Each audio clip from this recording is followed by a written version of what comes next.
జోహార్ వైఎస్ఆర్. వైఎస్ఆర్ గురించి చెప్పుకునే ముందు వాళ్ళ తండ్రి గారి గురించి కూడా మనం గుర్తు చేసుకోవాలి. చాలామంది రాజారెడ్డి గారిని వక్రంగా చిత్రీకరించారు. నేను పశ్చిమ గోదావరి జిల్లా, ఆంధ్రప్రదేశ్ బాగా అభివృద్ధి జిల్లా నుంచి చదువుకోవడానికి కడప జిల్లా వెళ్ళాను. 1986లో ఒక కాలేజీ విషయంలో మేము ఫార్మసీ వాళ్ళందరూ స్టేట్ అంతా స్ట్రైక్ చేస్తున్నాము. 100 రోజులు సుమారు నడిచింది. అయితే పులివెందులో కాలేజీ ఒక్కటే బంద్ పెట్టలేదు.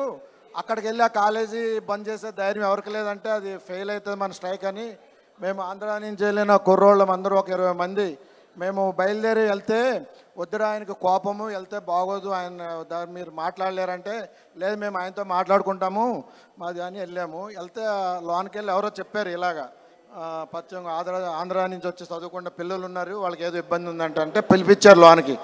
అడిగితే మేము చెప్పినా అనమాట మా బాధలు ఇలా ఉన్నాయి సార్, కానీ మీ కాలేజ్ ఒకటే బంద్ చేయలేదు అంటే ఇంతకీ విషయం ఏంటంటే ఆయన దృష్టికి వెళ్ళలేదు, ఆయన బంద్ చేయొద్దని చెప్పలేదు.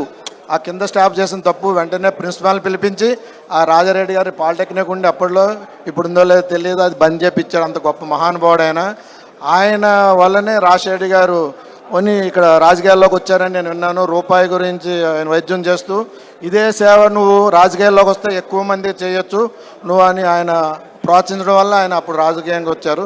తర్వాత ఇంకొక ముఖ్యమైన విషయం చెప్తాను, కొంచెం ఒక్క నిమిషం ఎక్కువ తీసుకుని ఎవరు ఏమనుకోవద్దు. మీరందరూ చాలా పెద్దలు మాట్లాడి నేను చాలా చిన్నవాడిని.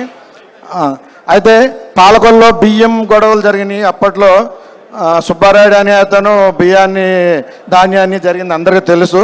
దానికోసమే ఆయన అప్పట్లో పాదయాత్ర ఇంకా చేయలేదు. రాజశేఖర్ గారు అంటే ఇంత అభిమానులు లేరు అప్పట్లో. ఆయన మీద కొంత చెడుగా అందరూ ప్రచారం చేసేవాళ్ళు, ఫ్యాక్షనిస్ట్ అని అది అని. అయితే ఆయన గొడవ కోసం వచ్చిన తర్వాత ఆయన గొప్పతనం ఆంధ్ర వాళ్ళు అందరూ బాగా తెలుసుకున్నారు.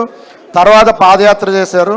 ఆ సమయంలో నేను వెళ్ళి ఆయన్ని కలిస్తే ఆయన అప్పుడే నిద్రపోతున్నారనమాట. నేను ఇలా పద్వేల్లో చదువుకున్న స్టూడెంట్ వచ్చాడు సార్ మీతో మాట్లాడితే వెంటనే పడుకున్న ఆయన లేచి నన్ను దాంతో ఎంతో బాగా మాట్లాడారు. అది ఆయన గొప్ప మనసు సాక్ష్యము.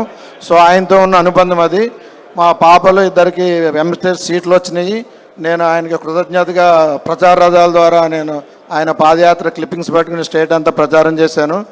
ఆయన ఎంత గొప్ప కృతజ్ఞత అంటే రవీంద్ర భారతిలో నేను ఒక సామాన్యంగా నుంచుంటే ఆయన పిలిచి నాకు షీల్డ్ ఇచ్చి సత్కరించాడు. అంత గొప్పవాను. కాబట్టి రాజశేఖర్ గురించి ఎంత చెప్పుకున్నా తక్కువే. జోహార్ వైఎస్ఆర్. నా పేరు సత్య వెంకటరెడ్డి.